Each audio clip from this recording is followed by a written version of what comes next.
Hello friends, super magic રસોઈમાં મિત્રો હું આપનું સ્વાગત કરું છું।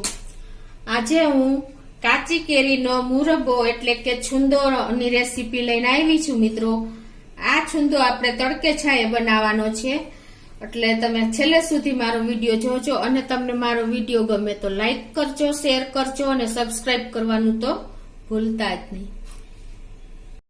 તો મિત્રો, છુંદો બનાવવા માટે મેં શું ઇન્ગ્રેડિયન્ટ લીધા ને એ પણ હું તમને બતાવી દઉં। એમાં મેં જો આ રાજાપુરી કેરી છે એ 1 કિલો લીધી છે અને બીજા ઇન્ગ્રેડિયન્ટમાં રાજાપુરી કેરી 1 કિલો સામે મેં 1 કિલો ખાંડ લીધી છે અને બીજા મસાલામાં જોઈએ તો મીઠું છે, હળદર છે અને 1 ચમચી જેવું જીરું છે, 2 ચમચી જેવું કાશ્મીરી લાલ મરચું છે, 5 થી 6 લવિંગ છે અને 3 થી 4 ટુકડા તજના છે। તો આટલા ઇન્ગ્રેડિયન્ટ આપણે છુંદો બનાવવા માટે જોશે। તો મિત્રો, અત્યારે આપણે છુંદો બનાવવા માટે જો આવી એકદમ કાચી હોય ને એવી રાજાપુરી કેરી લેવાની છે, કેમ કે એમાં ખટાશ સરસ હોય છે, એટલે અથાણું બનાવવા માટે આખું વર્ષ આપણી આ છુંદો સરસ રહે છે। એટલે આ રીતે હવે આપણે એને પીલ કરી લેશું, એટલે કે એની છાલ ઉતારી લેશું। અને આ છાલ ઉતારવામાં મિત્રો તમારે શું કરવાનું છે કે આમ જો આ ગ્રીન છાલ છે ને એ સાવ આમ 2-3 વખત તમે પીલર ફેરવશો ને એટલે એકદમ પાતળી છાલ આવી જશે। આવો સફેદ ભાગ આવી જાય ને ત્યાં સુધી આપણે એની છાલ ઉતારવાની છે। એનું કારણ એ છે કે તો જ આપણો સરસ મુરબ્બો તૈયાર થશે। આ રીતે તમે 2-3 વખત પીલર ફેરવશો ને એટલે સફેદ ભાગ આવી જશે। અને જો એમ ન થાય ને મિત્રો તો તમે ચપ્પેથી પણ ઉતારી શકો છો એવી જાડી છાલ, એટલે તમને આ રીતે વધારે ઈઝી પડશે। તો આ રીતે હું બધી આ 2 કેરીની છાલ ઉતારી લઉં છું। તો આ રીતે જો આપણે સફેદ ભાગ આવી ગયો ત્યાં સુધી આપણે એની છાલ ઉતારી લીધી છે। હવે એને આપણે ખમણી લેશું, એટલે કે ગ્રેટ કરી લેશું।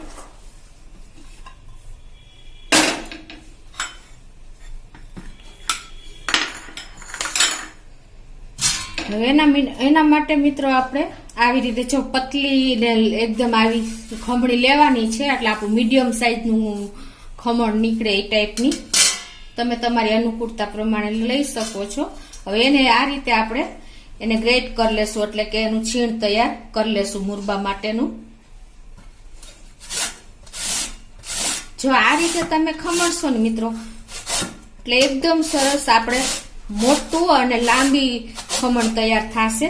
જુઓ તમે, તમારે આ રીતે જ ખમણ, જો તમને ટ્રીક બતાવું, આ રીતે તમારે એક વખત આમ કરીને આમ ઊંચું લઈ લેવાનું, એટલે લાંબી ચિપ્સ જ ઉતરશે। તમે આમ કરશો ને તો તમારે છુંદા જેવું સાવ થઈ જશે એકદમ। તમે જોઈ શકો છો, જો કેટલી મસ્ત ચિપ્સ તૈયાર થઈ છે આપણી। આવું ખમણ તમે તૈયાર કરશો ને એટલે આપણું એકદમ ખમણ સરસ છુંદો તૈયાર થશે। તો આ રીતે હું આખી બધી કેરી ખમણી લઉં છું।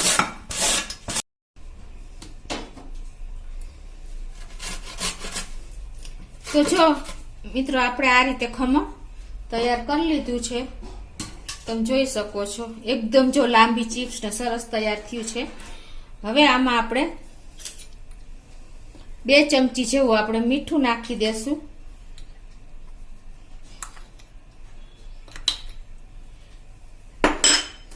અને 1 ચમચી જેવી આપણે હળદર નાખી દેશું અને હવે આ બધું આપણે મિક્સ કરી લેશું।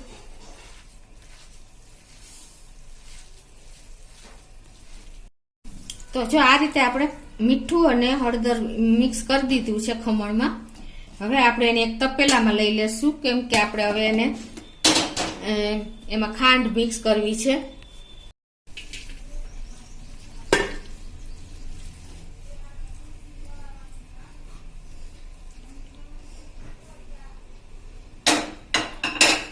હવે આપણે આ 1 કિલો કેરીનું ખમણ કર્યું છે, તો મેં તમને કીધું એમાં સામે 1 કિલો આપણે એમાં ખાંડ મિક્સ કરી દેશું।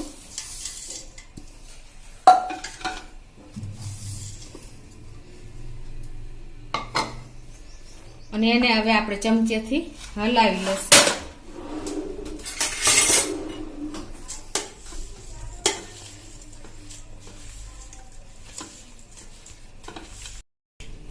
તો હવે જો આપણે આ રીતે ખમણમાં ખાંડ મિક્સ કરી દીધી છે કેરીના ખમણમાં, અને હવે આને આપણે ખાંડ ઓગળી જાય ને મિત્રો 8 થી 10 કલાક લાગે છે ખાંડ ઓગળતા. તમે તરત જ જો તડકે મૂકી દેશો ને તો તમારા મુરબામાં ખાંડ ઓગળશે જ નહીં. એટલે તમારે આ રીતે ખાંડ મિક્સ કરી અને માથે ઢાંકીને આપણે ઘરમાં જ 10 કલાક સુધી રાખશું ને એટલે એકદમ સરસ ખાંડ આપણી ઓગળી જશે અને ખાંડનું પાણી ખમણમાં મિક્સ થઈ જશે. તો મિત્રો જો 10 કલાક થઈ ગઈ છે અને આપણે જોઈ લઈએ. મેં 10 કલાકમાં 2 થી 3 વખત આપણે ચમચો ફેરવો તો 2-3 કલાકે. એટલે જુઓ તમે આપણી ખાંડ એકદમ સરસ મેલ્ટ થઈ ગઈ છે ખમણમાં અને એકદમ લિક્વિડ થઈ ગયું છે. એટલે કે આ એકદમ મેલ્ટ થઈને ઓગળી ગયું છે. હવે આપણે શું કરવાનું છે કે આની આપણે ચાસણી કરવા માટે, મુરબો બનાવવા માટે આપણે તડકા છાયાની ચાસણી કરવાની છે. ગેસ ઉપર નથી મૂકવાનું. એટલે એ મુરબો એકદમ ઓર્ગેનિક આપણો તૈયાર થશે. તો એના માટે આપણે હવે આ તપેલાને આપણે તડકે મૂકવા માટે આ રીતે આપણે, જો તમારી પાસે જારી વાળું વાસણ હોય ને એવી પ્લેટ કે એવું, તો એ ઢાંકીને પણ તમે મૂકી શકો છો. નહીતર આ રીતે તમારે કોઈ પણ કોટનનું કપડું લઈને અને આ રીતે તમારે એને વીંટાળીને અને ઉપરથી ઢાંકણ આવી રીતે બંધ કરી દેવાનું છે.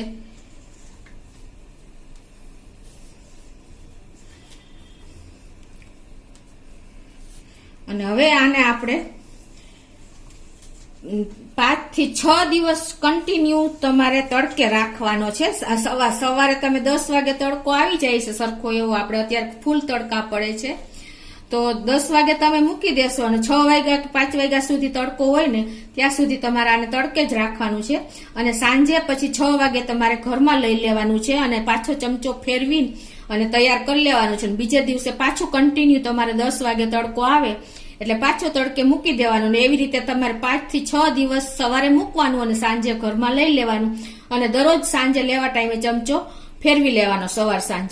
એટલે આપણો 5 થી 6 દિવસમાં તડકે ચાસણી તૈયાર થઈ જશે અને આપણો મુરબો પણ તૈયાર થઈ જશે. તો હવે આપણે આને તડકે મૂકી દઈએ. તો આ રીતે આપણે 6 દિવસ તડકે રાખી દેશું. જે તડકો સ્ટ્રોંગ હશે તો તમારો 5 દિવસમાં પણ તૈયાર થઈ જશે અને જો તડકો ઓછો લાગશે તો 6 થી 7 દિવસ થશે. તો હવે આપણે 6 દિવસ પછી તમને હું તૈયાર મુરબો બતાવીશ. તો મિત્રો જો આપણે મુરબો તડકે છાયા મૂકતા હતા એને 6 દિવસ થયા છે અને આપણો મુરબો પણ તૈયાર થઈ ગયો છે. તમે જોઈ શકો છો. જો આવી કન્સિસ્ટન્સી આપણા મુરબાની હોય છે. ચાસણી આવી જાય ને એટલે આપણો તમને એકદમ આવી પરફેક્ટ ચાસણી, જો તમને ચમચાથી હું બતાવી દઉં. જો આવો લચકેદાર અને મુરબાનો ટેસ્ટ આવવો જોઈએ. આવો આપણો મુરબો તૈયાર થઈ જાય છે. અત્યારે ઉનાળો છે અને ફૂલ તડકો છે, તો 6 દિવસમાં તો આપણો મુરબો એકદમ તૈયાર થઈ ગયો છે. તો હવે આપણે આમાં મસાલા કરી લઈએ. તો હવે આમાં મસાલા કરવામાં આપણે આ રીતે 8 થી 10 લવિંગ નાખી દેશું. તમે તમારા ટેસ્ટ એકોર્ડિંગ વધઘટ કરી શકો છો. અને 5 થી 7 ટુકડા આપણે તજના છે. અને કલર માટે આપણે 2 ચમચી જેવું આપણે કાશ્મીરી મરચું નાખશું.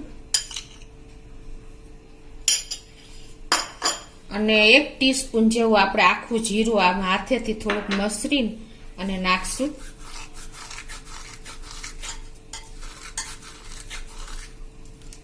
હવે આ બધું આપણે મિક્સ કરી લેશું. જો તમારે બાળકોને માટે અલગ કાઢવું હોય તો તમે મસાલો કર્યા પહેલા જ કાઢી લેવાનો, લાલ મરચું નાખ્યા પહેલા.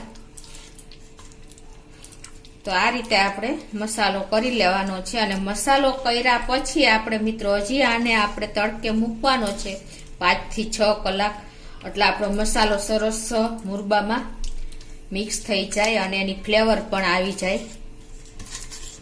મિત્રો આ મુરબો છે ને તમારે જો અમદાવાદ કે રાજકોટ જેવા સિટીમાં તો તમારે 5 થી 6 દિવસમાં તૈયાર થઈ જાય છે. પણ જો સુરત જેવા સિટી હોય ને એનું વેધર ત્યાંનું ભેજવાળું હોય છે એટલે થોડોક ટાઈમ લાગશે. એટલે તમારા સિટી વાઇઝ તમારે મુરબો તૈયાર થતા ટાઈમ લાગે છે. પ્લસ તો આપણે તડકા ઉપર ડિપેન્ડ હોય છે.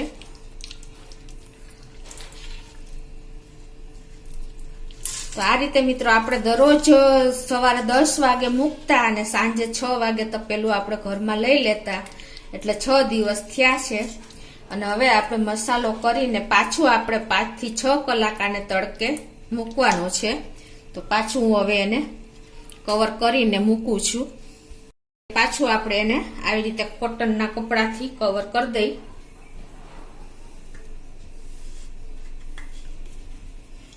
અને આપણે આ રીતે 5 થી 6 કલાક આપણે તડકે રાખશું અને પછી આપણે તૈયાર થઈ જશે આપણો મુરબ્બો. તો મિત્રો જો હવે આપણે મસાલો કરીને છેલ્લો તડકો આપી દીધો છે અને એને 5-6 કલાક થઈ ગયા છે. હવે આપણે જોઈ લઈએ મુરબ્બો.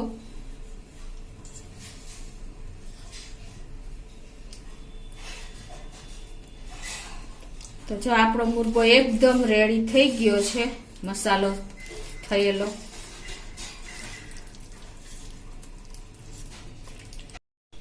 તો હવે આને આપણે કાચની બરણી, જો મેં આ સાફ કરીને તડકે તપવીને એકદમ ક્લીન કરી લીધી છે. અને તો આપણે હવે આ બને ત્યાં સુધી આપણે જો મુરબ્બો કે અથાણું કાંઈ પણ હોય ને આપણે કાચની બરણીમાં જ ભરવાનું. એટલે આપણે આ મુરબ્બો 1 થી 1.5 વર્ષ સુધી એમને સારો જ રહે છે મિત્રો, બહાર જ રાખીને ફ્રીજ વગર. તો હવે એને આપણે આ રીતે બરણીમાં ભરી દેશું.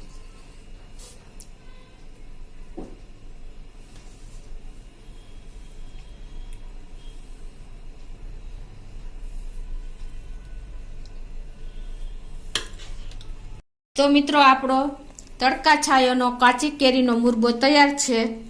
તો તમે ચોક્કસ આ વખતે આ રીતે ટ્રાય કરજો મિત્રો. અને તમને મારો વિડીયો ગમે તો લાઈક કરજો, શેર કરજો અને સબસ્ક્રાઈબ કરવાનું તો ભૂલતા જ નહીં.